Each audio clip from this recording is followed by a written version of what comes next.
Distinguidos colegas, tengan ustedes muy buenas tardes.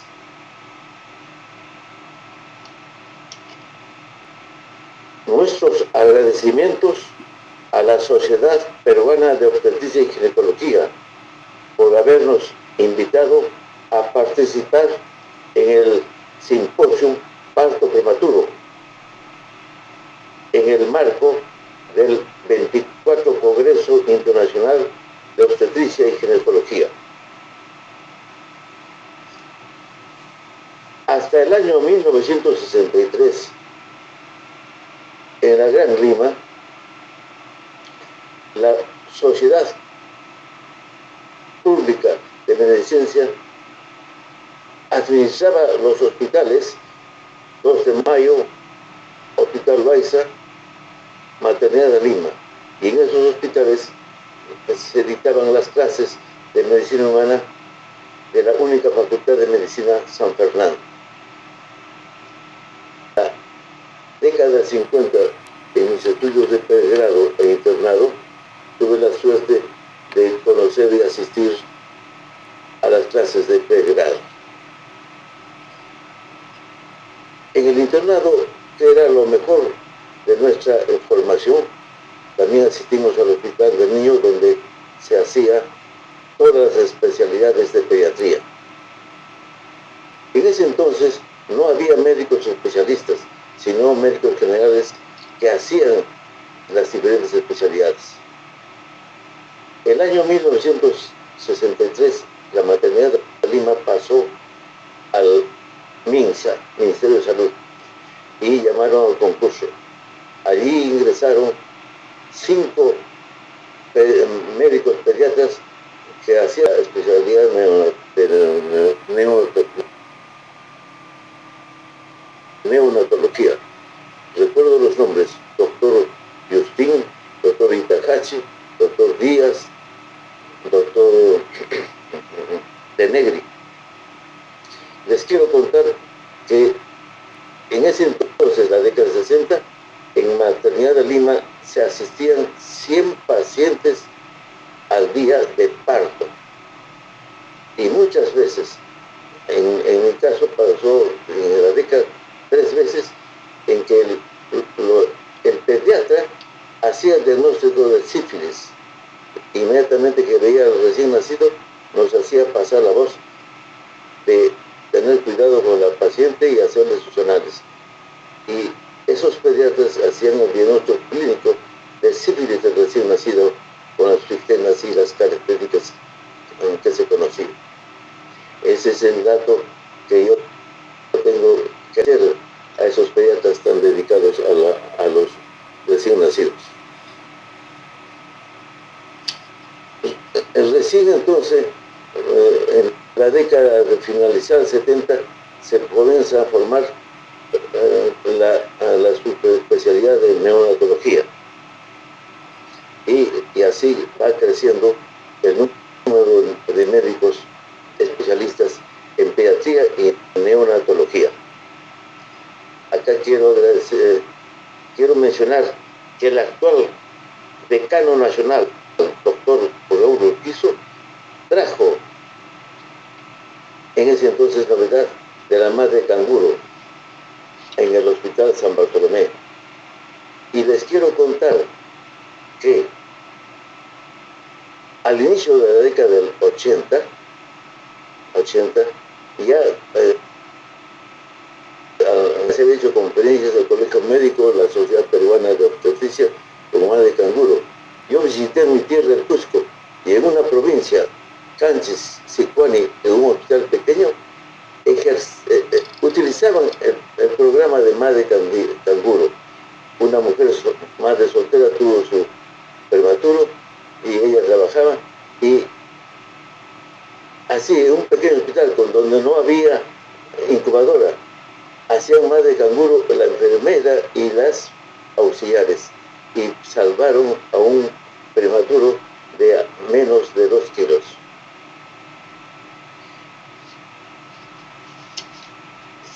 En este momento me toca presentar a la moderadora, doctora doctora Lidia Chu Poi Lai. La doctora Lidia es ginecobstetra formada en la Universidad Nacional Mayor de San Marcos. Tiene un diplomado en ecografía con mención en obstetricia y ginecología, avalado por la Fundación Fetal Barcelona.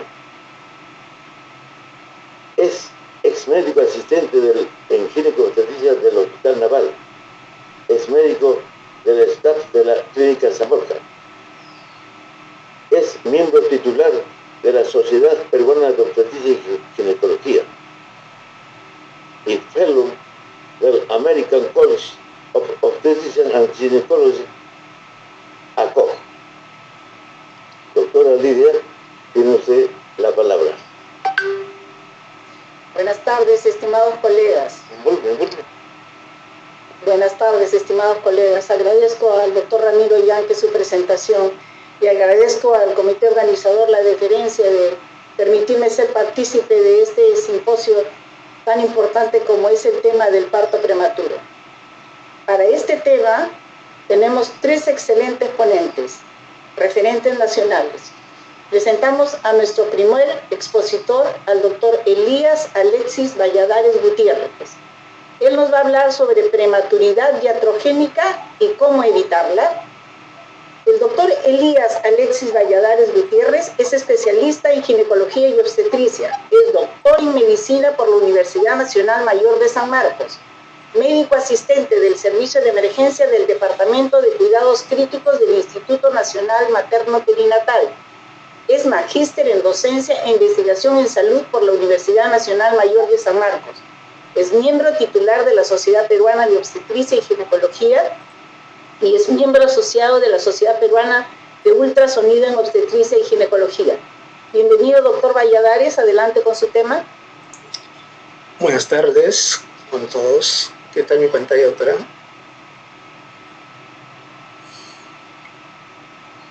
Bien, buenas tardes. En primer lugar, agradecer la invitación al Congreso Internacional de Obstetricia y Ginecología, 24º Congreso Peruano de Obstetricia y Ginecología. El tema a tratar es prematuridad iatrogénica, cómo evitarla. Bien, en aras de la transparencia declaro no tener conflicto de interés. Los objetivos de la siguiente presentación son describir la problemática del parto pretérmino iatrogénico y dar a conocer las estrategias que contribuyen a su reducción. Bien, por definición, la Organización Mundial de la Salud define al parto pretérmino como aquel que se produce antes de la semana 37 de gestación, es decir, 250 días a partir del primer día de la última menstruación. La incidencia mundial de este problema es de 5 a 18%. Y desde aproximadamente el año 2008, en que Goldenberg hace una serie de publicaciones, 3 papers sobre esta problemática, ha habido un interés creciente sobre lo que es el parto pretérmino. Esto se hace mucho más marcado, dado que es bien sabida que la prevención del parto pretérmino se considera pues una medida de salud pública prioritaria para reducir la morbilidad y mortalidad infantil asociada a este problema. Y es más, a partir del año 2015 se establece una serie de políticas y programas orientadas pues a la prevención de este problema. Destaca en ellos, por ejemplo, el tercer objetivo de desarrollo sostenible, que tiene como fin pues poner fin a las muertes evitables de neonatos y niños menores de 5 años. Sin embargo, lamentablemente lo que se ha visto es que las diferentes intervenciones clínicas y pues han fallado en el mediano plazo en la consecución de estos objetivos de disminuir la tasa de parto pretérmino. Tenemos acá una publicación del 2019 de Lancet Global Health en relación a una revisión sistemática de diferentes estimaciones en relación a tasas nacionales, regionales y globales de parto pretérmino. Y estas nos dicen que anualmente nacen 15 millones de prematuros por año, que sus complicaciones principalmente se van a asociar con muerte en niños menores de 5 años, siendo la principal causa de muerte, y ocurren aproximadamente 1 millón de muertes por año. Lamentablemente, las 3/4 partes de estas muertes son evitables, y evitables en base a intervenciones costo eficaces de fácil implementación en algunos casos. Esta es una publicación más reciente del año 2020 en relación a la evaluación de riesgo y prevención del parto pretérmino, que nos dice que esta problemática va constituyendo pues una crisis de salud pública mundial, ¿no? Asimismo vemos una contribución importante de esta publicación en relación al antecedente más importante para este problema, y nos dice que no hay historia de parto pretérmino previo en el 90% de los partos que se van a presentar antes de la semana 34 y en el 85% de aquellos que van a ocurrir antes de las 37 semanas de gestación. Y si vemos las causas de parto pretérmino, vamos a ver que en el 45% estas van a ser espontáneas, en un 25% va a ser debido a una rotura prematura de membranas pretérmino, y en un 30% a 35% va a ser justamente debida a un parto pretérmino iatrogénico. Entonces, si bien es cierto, todos los partos pretérinos parecerían iguales, esto no es así y no debería llevarnos a una confusión. Y dado el hecho que la etiología clínica de este parto pretérmino es muy heterogénea, definitivamente es importante examinar estas etiologías por separado. Y definimos el parto pretérmino como aquel nacimiento que ocurre antes de la semana 37 de gestación. Es un parto programado, planificado, ya sea por inducción de trabajo de parto o por cesárea, en ausencia de trabajo de parto espontáneo o en ausencia de rotura de membranas. Y va a tener dos características fundamentalmente, que van a ser que es más predecible y a su vez de mejor pronóstico. Sin embargo, este parto pretérmino iatrogénico es variable, no tiene una incidencia diferente en todo el mundo. Vamos a ver, por ejemplo, acá, en esta publicación de Lukovnik, sobre cambios en la incidencia del parto pretérmino, tanto espontáneo como iatrogénico, en el tiempo. Y vamos a ver un crecimiento de la curva de iatrogénico y a su vez una disminución del parto pretérmino espontáneo. Esta es la tendencia a nivel mundial en los países que registran las más altas incidencias de esta problemática. Vamos a ver que incluso se llega a un 50% casi. Y acá hay otro punto importante, y una publicación del año 2008 de Anand y Vincenteos que nos dice que en presencia de un parto pretérmino en una primera gestación va a existir recurrencia, ya sea de parto pretérmino espontáneo o de parto iatrogénico. Sin embargo, cuando el parto pretérmino que ocurrió por primera vez fue iatrogénico, existe un riesgo 10 veces mayor de que vuelva a ocurrir. De igual forma, cuando se evalúan resultados neonatales, sobre todo en recién nacidos muy pretérmino, vamos a ver que esta problemática se asocia con cierto tipo de patología. Destacan entre ellas las enterocolitis necrotizantes tipo 2 y 3, las coagulopatías y las alteraciones del metabolismo de la glucosa. Entonces, es importante precisar las causas de parto pretérmino iatrogénico. Tenemos una triada importante dada por las complicaciones obstétricas, las causas fetales y las condiciones maternas. Dentro de las complicaciones obstétricas tenemos los trastornos hipertensivos del embarazo, la patología placentaria, la hemorragia anteparto. Dentro de las causas fetales, el distrés fetal, las malformaciones estructurales. Dentro de lo que son condiciones médicas maternas, las cardiopatías, la nefropatía, el cáncer, la sepsis. Y hay un cuarto grupo que incluye al parto pretérmino sin indicación médica y que va a estar relacionado con el parto pretérmino tardío que ocurre entre la semana 34 y 36, y lo vamos a discutir más adelante. Esto es importante porque resulta casi imposible establecer programas de prevención sin un conocimiento adecuado de las causas y etiologías prevenibles del parto pretérmino. En ese sentido, debemos precisar que existe una serie de factores de riesgo que van a aumentar la incidencia de este parto pretérmino iatrogénico, y muchos de ellos son modificables. Ahí tenemos la obesidad, que se asocia con mayor riesgo de diabetes gestacional, la edad materna avanzada, que va también a conllevar a lo que es mayor número de procedimientos de reproducción asistida. Esto a su vez se asocia con lo que es embarazo múltiple y el parto por cesárea. Obviamente, en algunos países va a variar la presentación de estos factores de riesgo. En muchos de ellos ya son bien conocidos. Por ejemplo, en China, que es el segundo país con la incidencia más alta en el mundo, pues ya se conoce que los trastornos hipertensivos del embarazo representan la principal problemática. De igual forma, nosotros en el Instituto Nacional Materno-Perinatal vemos esta problemática de los trastornos hipertensivos del embarazo, principalmente lo que es preeclampsia con criterios de severidad. Asimismo, estos factores iatrogénicos se ha visto que contribuyen a un incremento mayor de la incidencia de parto pretérmino, ¿no? Llegando incluso a registrar un 50% de la causa de este problema. Así, la Federación Internacional de Ginecología y Obstetricia, FIGO, el año 2021, publica estas recomendaciones de buenas prácticas sobre causas modificables de parto pretérmino iatrogénico. Entonces, va a plantear medidas de prevención en relación a diferentes escenarios clínicos y problemas. Vamos a tener, en un primer escenario, las complicaciones médicas maternas y obstétricas. Sabemos que estas muchas veces, con la intención de asegurar la seguridad tanto materna como fetal, pues van a obligar a terminar la gestación antes del periodo a término. Lamentablemente, la evidencia existente al respecto nos dice que la toma de decisiones muchas veces se realiza de manera individualizada y en base a consensos. Son dos patologías principalmente las que van a contribuir a esta problemática.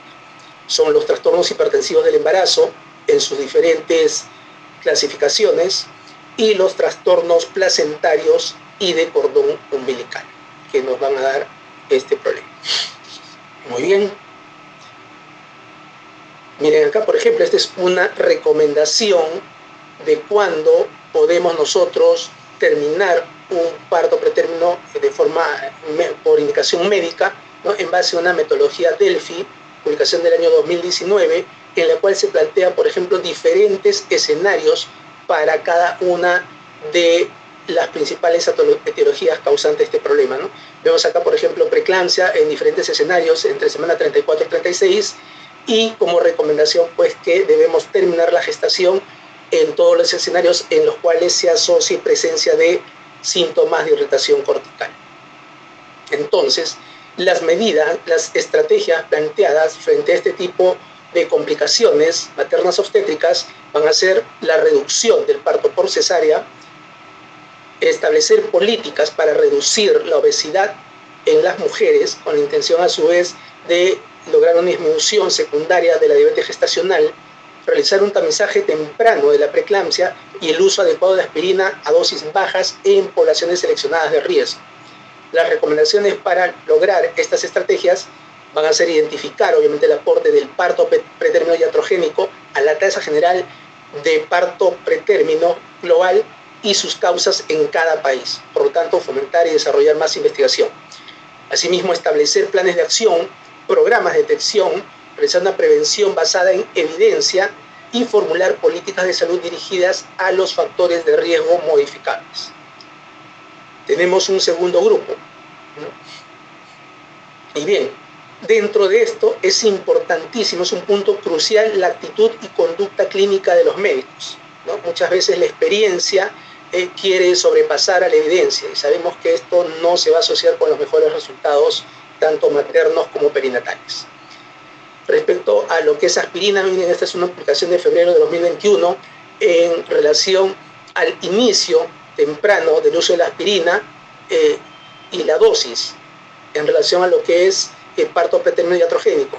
Y se ha visto que dosis de 162 miligramos cuando inicia en el primer trimestre se va a asociar a una tasa de 15% de parto pretérmino al final del mismo. Sin embargo, cuando lo iniciamos en el segundo trimestre, la tasa de parto pretérmino va a ser 33%. Por lo tanto, esto nos orienta a que la dosis debería ser mayor y debería iniciarse tempranamente.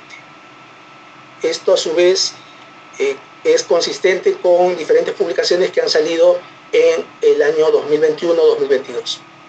Dentro de un segundo escenario tenemos las causas fetales. Sabemos que el desarrollo fetal es un proceso complejo en el cual van a interactuar una serie de factores genéticos y medioambientales. Lamentablemente, cuando existen pues alteraciones en alguna de estas vías, se va a tener que terminar el embarazo para conseguir mejores resultados tanto maternos como perinatales. destacan en este grupo de causas dos patologías fundamentalmente, lo que es la restricción de crecimiento intrauterino y el sufrimiento fetal agudo, ambas con frecuencia asociadas a trastornos de la placentación y a gestaciones múltiples, principalmente de tipo monocorial. Acá juega un papel importante las técnicas de reproducción asistida, porque es bien sabido que se asocia con un incremento en las tasas de embarazo múltiple y consecuentemente en mayores embarazos múltiples. Y este embarazo múltiple se ha visto que en los últimos años registra un incremento 3 veces mayor si lo comparamos a estudios publicados en la década de los 80. Asimismo, el embarazo múltiple per se, comparado con el embarazo único, tiene 6 veces mayor riesgo de parto prematuro y 4 veces mayor riesgo de ingreso a una unidad de cuidados intensivos neonatal. Entonces, como estrategias para enfrentar estas causas fetales, vamos a tener la optimización de las técnicas de reproducción asistida, disminuir los embarazos múltiples, realizar un tamizaje del primer trimestre, tener embarazos planificados, llevar un control prenatal adecuado, así como un control de infecciones. Las recomendaciones al respecto son continuar y fortalecer políticas como la transferencia embrionaria única, ¿no? Para ello se deben regular las técnicas de reproducción asistida, ¿no? Asimismo, realizar una manipulación embrionaria mínima en los cultivos de embriones y promover y apoyar la investigación para comprender y prevenir las causas de parto pretérmino iatrogénico. Debemos precisar que varios trastornos del embarazo todavía no tienen un tratamiento efectivo y definitivo tampoco. Por lo tanto, el parto muchas veces en el periodo pretérmino va a representar la única opción terapéutica y constituye uno de los principales retos de la medicina perinatal. Al respecto, tenemos escenario, que es el parto pretérmino iatrogénico para condiciones frecuentes. Sabemos que el embarazo debe ser individualizado. Sin embargo, frente a las condiciones obstétricas frecuentes, existen ya una serie de recomendaciones generales, ¿no? Hechas en base a una serie de estudios multicéntricos, randomizados, de gran rigor metodológico, en los cuales se ha comparado los resultados de la inducción del trabajo de parto versus el manejo expectante. Y básicamente todo, a excepción de lo que representan los trastornos hipertensivos del embarazo, básicamente la preeclampsia, nos dice que debería el embarazo terminarse por encima de la semana 37. Sin embargo, estos estudios no han tenido en consideración el hecho de que esto cambia cuando existe compromiso materno-fetal que obliga a la terminación del embarazo. Asimismo, también en este escenario, que por encima de las 37 semanas, existe una mejora del rendimiento cognitivo del recién nacido cuando se decide continuar el embarazo. Tenemos un escenario planteado por la cesárea previa y la presencia de parto pretérmino. A nivel mundial, la Organización Mundial de la Salud ha visto en los últimos años un crecimiento de un 12,4%, ¿no? en las tendencias mundiales de la cesárea previa. Esto con un crecimiento anual de 4,4%. Entonces, el hecho de una paciente que sea intervenida en una cesárea de por sí ya la pone en riesgo en un siguiente embarazo de que presente un parto pretérmino. Y no solamente eso, sino también se va a asociar con complicaciones secundarias a esta cesárea iterativa. Y básicamente son 3 condiciones. 1, la rotura uterina, mencionan un riesgo de 7 veces mayor, la presencia de trastornos del espectro de placenta ácreta con un 2,6 veces mayor riesgo y placenta previa con un riesgo de 1,8. Entonces debemos recordar este principio hipocrático del primum non nocere, de lo primero es no hacer daño, cuando estemos frente a la posibilidad de realizar una cesárea que no tenga una indicación clara, basada en evidencia. Entonces, existe una serie de factores asociados que están en estudio que van a condicionar, lamentablemente, que se pueda presentar este escenario, que van a ser la dinámica de los sistemas de salud, el hecho de contar con recursos limitados en algunos establecimientos y por conveniencia, entre comillas, digamos, a veces de los tratantes, pues se termina el parto por vía alta. Asimismo, los problemas socioculturales asociados al temor femenino, del dolor asociado al parto vaginal y temores también asociados a la relajación pélvica. De igual forma, la preferencia materna y clínica en algunos casos juega en contra. Recomendaciones al respecto: realizar esfuerzos en diferentes niveles para evitar justamente mayor número de cesáreas innecesarias. Otro escenario está constituido por el parto sin indicación médica. Se ha visto esto en países de bajo y mediano ingresos, en los cuales se va a dar un parto iatrogénico, sobre todo en el periodo pretérmino tardío, entre la semana 34 y 36, en el cual no existe o no se registra una indicación clara para la terminación del embarazo. Esto se ha visto debido a la ausencia o falta de adherencia a las guías de práctica clínica institucionales, al hecho de realizar una práctica más basada en la experiencia que en la evidencia para el tratamiento de las diferentes complicaciones médicas obstétricas. Entonces, en determinadas condiciones, pues se tiene que realizar una ponderación entre los beneficios de continuar una gestación versus los riesgos de repente de terminar un parto de manera iatrogénica en el periodo pues pretérmino. Cabe destacar que la evidencia nos dice que la inducción del trabajo de parto y la cesárea electiva después de la semana 39 de gestación se asocia pues con los mejores resultados perinatales. Otro punto importante que contribuye al parto sin indicación médica es una datación inadecuada del embarazo.